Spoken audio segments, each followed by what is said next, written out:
Berkah dalam, saudara, semoga kita diberkati oleh Tuhan. Beberapa minggu yang lalu saya mendapatkan kiriman sebuah video dari seorang umat. Video tersebut dari channel Crusader Network. Isi dari video tersebut menyatakan bahwa apa yang dikatakan oleh Romo Edi Mulyono SY dalam homilinya mengenai topik Extra Ecclesiam Nulla Salus sebagai sebuah pernyataan yang salah, nyeleneh, dan bertentangan dengan ajaran resmi Gereja Katolik. Pada kesempatan ini saya ingin mengungkapkan pendapat saya sebagai katekis secara pribadi. Saya percaya bahwa untuk menanggapi secara resmi pernyataan tersebut itu adalah kuasa mengajar gereja. Gereja mempunyai para teolog yang hebat, lalu juga ahli dogma di dalamnya. Sebelum saya mengungkapkan bagaimana pendapat saya, berikut ini saya tampilkan cuplikan dari homili Romo Edi Mulyono yang ditanggapi oleh CN tersebut sebagai sebuah hal yang nyeleneh bertentangan dengan ajaran resmi Gereja Katolik. Dahulu orang Katolik cenderung membuat kesalahan yang sama seperti orang Yahudi di masa lalu dengan mengklaim bahwa tidak ada keselamatan di luar gereja. Kemudian Konsili Vatikan II datang. Gereja membuka jendela untuk Roh Tuhan dan menyadari bahwa kebenaran Tuhan tersedia bagi orang-orang dari agama lain, meskipun tidak dalam pemahaman yang sama seperti yang dipahami gereja. Perbedaan antara iman Katolik dan agama lain oleh karena itu bukanlah bahwa kita memiliki kebenaran Tuhan dan mereka tidak memiliki kebenaran Tuhan. Meskipun kita berada di jalan yang lebih baik, orang lain yang berada di jalan yang kurang terlalu baik mungkin menurut kita, juga dapat mencapai tujuan itu, bahkan sebelum kita. Dari pernyataan tersebut dengan mudah umat yang mendengarkannya mengambil kesimpulan ini. Pandangan yang mengatakan di luar gereja tidak ada keselamatan adalah pandangan gereja Katolik yang kuno, keliru, dan sudah ditinggalkan. Benarkah demikian? Pernyataan seperti ini tentu layak kita pertanyakan. Perlu digarisbawahi bahwa Extra Ecclesiam Nulla Salus atau di luar gereja tidak ada keselamatan adalah dogma gereja yang resmi. Ajaran ini sudah dipegang teguh oleh bapak-bapak gereja seperti Santo Ignatius, Santo Irenaeus, Santo Cyprianus, Santo Ambrosius, Santo Agustinus, Santo Yohanes Chrysostomus, dan banyak lagi. Selain itu, dogma ini ditegaskan dalam beberapa konsili seperti Konsili Lateran keempat dan juga Konsili Ferrara Florence. Dengan kata lain, ajaran yang mengatakan di luar gereja tidak ada keselamatan adalah dogma gereja yang sudah dipegang teguh selama berabad-abad oleh gereja secara resmi. Dengan demikian, ajaran tersebut tidak dapat salah dan harus diterima sebagai bagian dari iman Katolik. Tapi sejak Konsili Vatikan II kita mulai mendengar pandangan dari kaum klerus yang mengatakan dogma ini sudah usang dan ditinggalkan. Salah satunya seperti yang terungkap dalam homili Romo Edi Mulyono yang barusan tadi kita dengar cuplikannya. Dalam homili tersebut dengan entengnya Romo Edi Mulyono mengatakan pandangan yang mengatakan di luar gereja tidak ada keselamatan adalah pandangan yang salah. Dengan kata lain, Romo Edi Mulyono secara tidak langsung mengatakan pandangan orang-orang kudus seperti Santo Ignatius, Santo Irenaeus, Santo Cyprianus, Santo Agustinus, dan lain-lain adalah salah.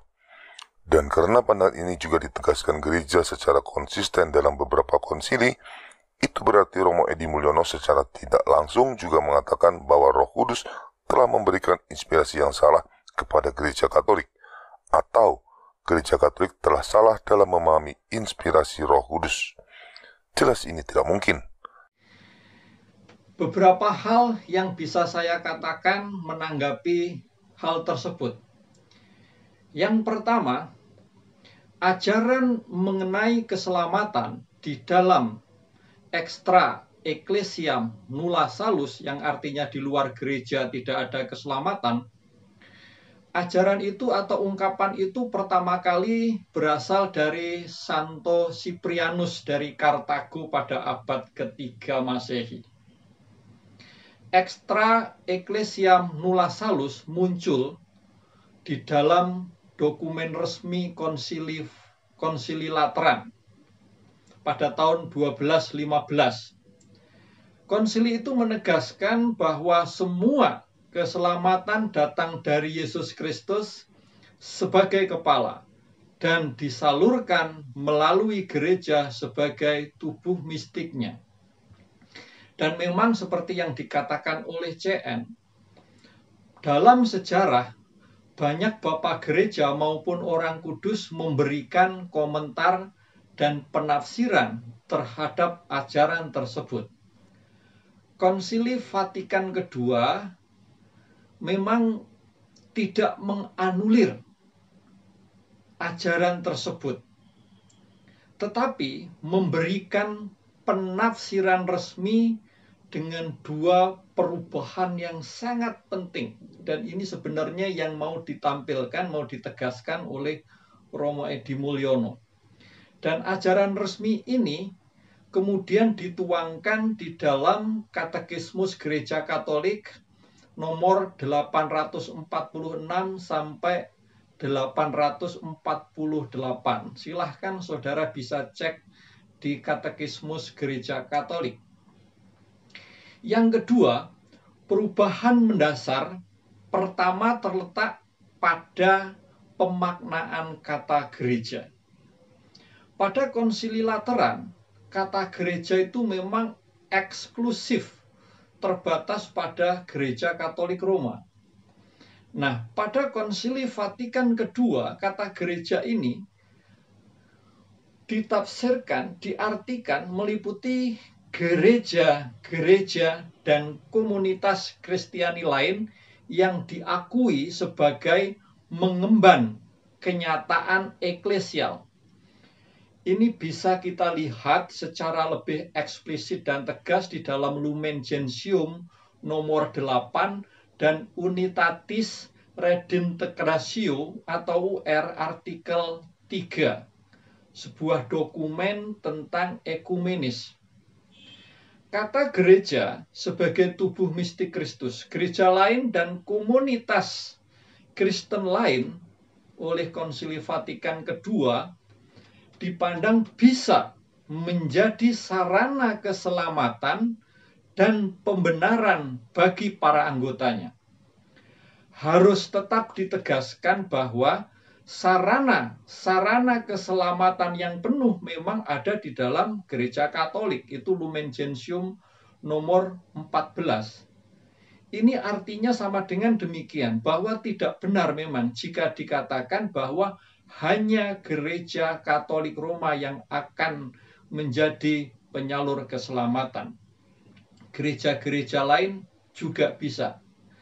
Itu pemaknaan yang diberikan oleh Konsili Vatikan II. Lalu yang ketiga, perubahan mendasar yang kedua itu terletak kepada pengertian kata extra ecclesiam, di luar gereja. Konsili mengubah pengandaian dasar, yaitu dari pengandaian bersalah seperti penafsiran umum pada abad pertengahan menjadi pengandaian tidak bersalah, dan ini ada di Lumen Gentium nomor 14 dan 16. Artinya begini, sebab ini di dalam kitab Hukum Kanonik 847 juga ditegaskan, sebab mereka yang tanpa bersalah tidak mengenal Injil Kristus serta gerejanya, tetapi dengan hati tulus mencari Allah dan berkat pengaruh rahmat berusaha melaksanakan kehendaknya yang mereka kenal melalui suara hati dengan perbuatan nyata, dapat memperoleh keselamatan kekal. Keselamatan ini pun tetap diberikan memang melalui Yesus Kristus dan gerejanya.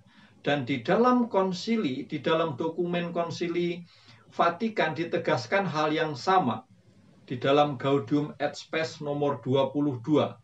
Sebab karena Kristus telah wafat bagi semua orang. Dan panggilan terakhir manusia benar-benar hanya satu, yaitu bersifat ilahi. Kita harus berpegang teguh bahwa Roh Kudus membuka kemungkinan bagi semua orang untuk dengan cara yang diketahui oleh Allah digabungkan dengan misteri Paskah itu. Lalu, apakah Roh Kudus yang dahulu dengan sekarang itu berbeda? Tentu tidak. CN menegaskan bahwa perubahan-perubahan zaman yang sekarang sering digunakan oleh orang-orang untuk membenarkan adanya anulasi arti terhadap ajaran-ajaran resmi gereja yang dahulu.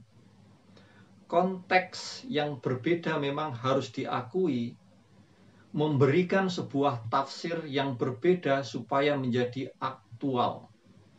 Nah, ini yang kurang bisa dimengerti atau diterima oleh CN di dalam pernyataan itu. Misalnya demikian. Dahulu, orang yang mati bunuh diri memang tidak boleh didoakan di dalam misa requiem dan tidak boleh dimakamkan di pemakaman Katolik. Tetapi KHK yang baru tahun 1984 beda. KHK lama sudah dicabut.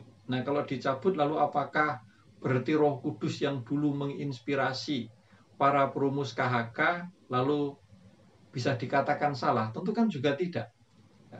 Nah, karena apa? Konteks KHK yang lama itu berbeda dengan sekarang.